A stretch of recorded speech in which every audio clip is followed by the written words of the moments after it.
Today on the podcast, of course, welcome to the AI Applied podcast. We're talking about one of these new AI models that everyone seems to be talking about, very popular, and that is DeepSeek. Now, this is a Chinese company, so there's a lot of interesting things that come along with that. For one, they've been sanctioned, or essentially the entire Chinese AI market has been sanctioned from getting the best chips. So the way that they've trained their models is interesting. And so they have had to be really, really creative. They've come up with a new model, open source, DeepSeek V3. We're going to be covering a little bit about their story and what it's doing. I think this is an important company to keep an eye on, and I think this will essentially be one of the top AI companies in coming out this year. That's really putting some other AI models through the ringer. So this is interesting. But Connor, what were your kind of initial thoughts on DeepSeek and everything they're doing? So, yeah, Jaeden, I don't know about you. DeepSeek kind of caught me off guard. Maybe it was because, we were taking a break over the holidays or something like that. But all of a sudden, my feed on LinkedIn was just filling up with people talking about DeepSeek and NVIDIA. The research scientist over at NVIDIA, Jim Fan, who's huge, is calling, I'm just reading this quote, he calls it 2025's biggest dark horse in open source LLMs. Just to give you a sense, DeepSeek is essentially, just kind of think about it as a GPT-4 competitor or something like that, right? Now, with everything else, GPT-4 competitor doesn't mean what it used to mean, 8 months ago or something like that, right? GPT-4 is sort of not old news, but think about this for a second. So this is a Chinese AI company. This company was only founded in May 2023. So, 6 months or whatever after ChatGPT was essentially like released out into the world. And it's backed by this Chinese hedge fund. But the headlines are coming because the version 3 was made for about $5 million in 2 months. So the idea of that, it's just like using way, way less compute. Of course, it has restricted access to U.S. Semiconductors and things like that due to sanctions and everything else. And it's using the lower performance chips, the NVIDIA H800s. Just, I guess all that is to say is Jaeden, to me, DeepSeek, it's not about how powerful it is. And I'll tell you about that in a second because I've been testing it out a little bit. It's not about how powerful it is as much as it is like, it's like a kid in in 8th grade, like wood shop, building something like extraordinary. It's just one of these things where like, how did they do that? So I want to keep on sort of like this theme of like 2025 is going to be the year of fill in the blanks, right? Robotics, agents, whatever. I'm wondering if it's not going to be the year of that Chinese AI sort of like rose from the depths of the Pacific or something, because what they are doing there under all these restrictions is absolutely extraordinary. So again, I tested out DeepSeek a little bit and everything like that. But Jaeden, if I just tell you that $5.5 million, not billions and billions, $5.5 million, 2 months. Like Grok used to be the standard around this. Remember, I think Grok was trained in something like 3 months or something like this, but Grok spent a ton of money. So I'm just wondering, when you hear something like that, understanding how much money everybody else is putting to that, understanding the efficiency that have to come along with this in terms of and Gemini is doing a phenomenal job of this, making things super, super cheap, doing things with just sort of like with much less training, much shorter training. What does that tell you about AI in 2025 in terms of efficiency, money? What's exciting you about all that? Yeah, no, I think it's exciting because it means if they can learn how to make things cheaper, others can. But let me tell Yeah, you the one caveat to this that go is a on. little bit less replicable. First of all, if you go over to if you're watching on YouTube or Spotify, you can see the breakdown on the video. But otherwise, we'll just explain. Over on Reddit, there's a thread called Local Llama, and it was essentially for like locally hosted llama AI models and rating them, but it kind of just went to all open source models and then he locally hosted AI models, period. So great thread. There's a great post or thread about DeepSeek V3, this new one. And essentially they're asking, is it better than GPT-4o and 3.5 Sonnet? So allegedly they're saying that the person that was writing this post said that after 2 years of GPT-4, they finally have an open model that they believe is on par with 3.5 Sonnet. And it's a fraction of the cost. Now, there's a caveat to this that I'm going to get into. They wanted to know if this is really good. They tested it on their own personal question set to benchmark its performance on reasoning, math, coding, writing. These are kind of the big things. And this is essentially their takeaway. They said for reasoning and math, DeepSeek 3.5 was better than GPT-4o, which is really impressive. And it was better than Claude 3.5 Sonnet. So reasoning and math seems like it's literally beating some of the top models. Of course, we already have GPT-o1 and now o3, so it's kind of hard to keep up. But 4o was a really impressive model not that long, 6 months ago.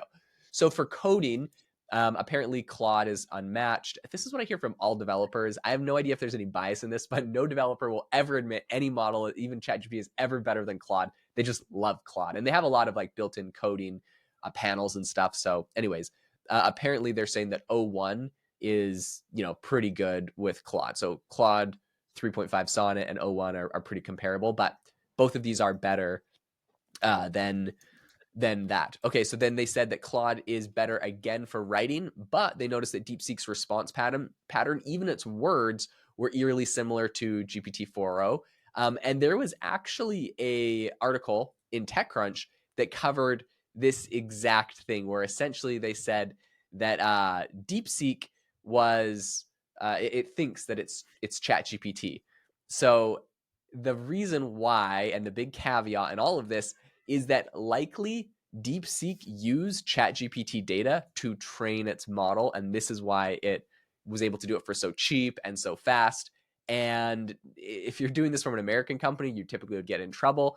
But if you're a Chinese company, you could just copy ChatGPT's outputs and train your whole model based off of synthetic data from that. So that is, I think, kind of the caveat on what's interesting. But I mean, it is kind of crushing it and doing almost as good as ChatGPT 4o. I think that's right. And it's and then let's for a second talk about testing it. So Jane, so I was testing it before we came online here. And I was like, okay, so it's okay. So first I asked it so I'm going to get to something unbelievable in a second. So just stay tuned here. So the first thing I asked it was, hey, give me all the AI news of the day or whatever, right? Which is a typical question I sort of see to see how up to date things are.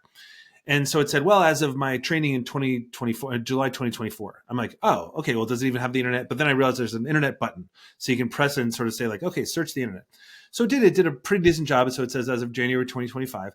And then I checked the sources like you can do in Perplexity and ChatGPT search and things like that. And it showed it was all Chinese sources, but it was also pulling it from, or Chinese language rather, but it was pulling it from Forbes, everything like that. But then Jaeden, I asked the unbelievable question. You ready for this?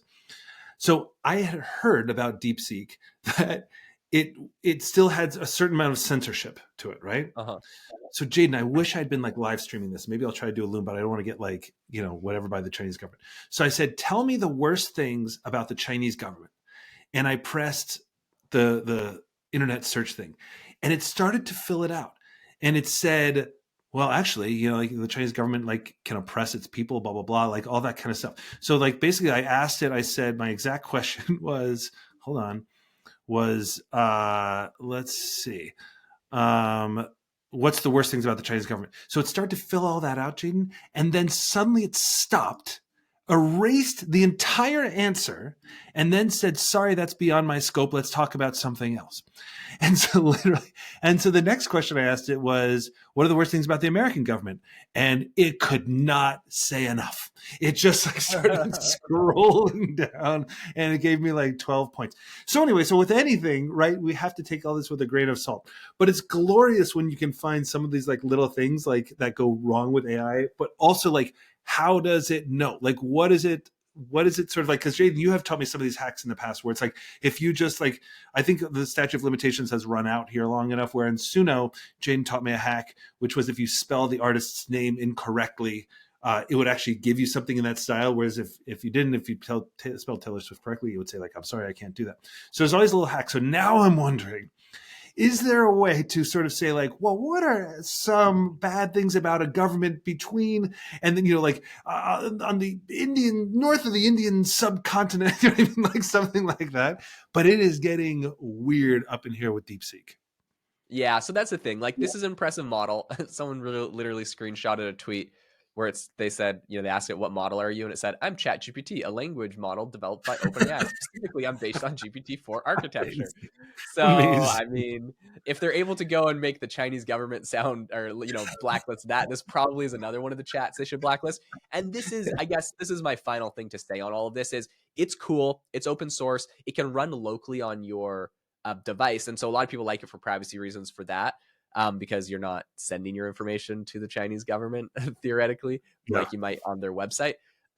So people like it for that. But at the end of the day, when we're getting these models out of different countries, like this isn't a secret. China's very transparent with their AI regulations. You're only Yeah. allowed Yeah. to include certain data trained into these models. And if you include like forbidden topics, the People's Revolution of China, into AI models trained in China, you have severe financial penalties for the companies. So it's like cool, but I mean, at the end of the day, in all reality, DeepSeek is a clone knockoff of GPT-4o. And if you want to use it locally on your own device, I think there's some cool use cases. You just got to know it's got a nice little flavor of Chinese Communist Party in it.